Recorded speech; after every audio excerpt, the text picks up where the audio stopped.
Quando a gente fala de tireoidite de Hashimoto, é uma doença autoimune.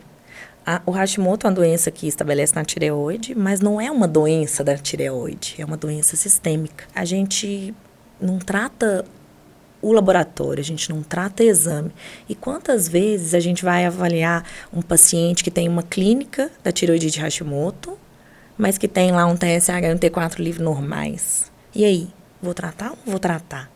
Esse é um grande questionamento que nos é feito hoje em dia. Os pacientes às vezes questionam isso, porque às vezes vão em alguns colegas mais conservadores e aí de repente, por exemplo, não, mas você não tem nada, o seu exame está normal, mas a paciente está ali com alteração de sono, dificuldade de perder peso, alteração do sistema nervoso central, mais depressivo, uma constipação intestinal tremenda, que provoca aquele inchaço. Então, é uma doença sistêmica e pode ser desencadeada por vários gatilhos. Porque é uma doença autoimune, as doenças autoimunes são desencadeadas assim. O que a gente observou, principalmente depois da pandemia?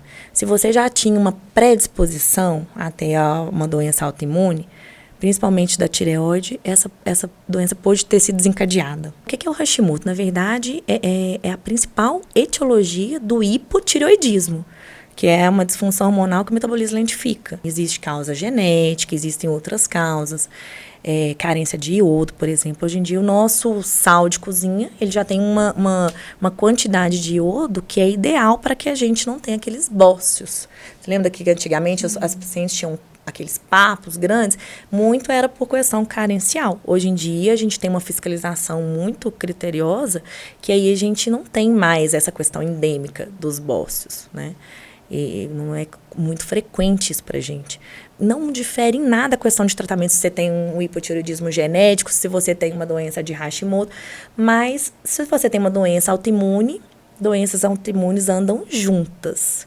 E aí, quando a gente fala nessa questão de integrar, por exemplo, a nutrologia com a endocrinologia, eu acho que isso aí casa muito. Não que você tenha como evitar e prevenir doença autoimune. Se você for escolhida para aquilo ali, você vai desenvolver. Mas existem subsídios para você não inflamar. Ou se você já é inflamada, melhorar essa questão inflamatória. E aí, isso são gatilhos que podem potencializar ou desencadear uma doença já estabelecida.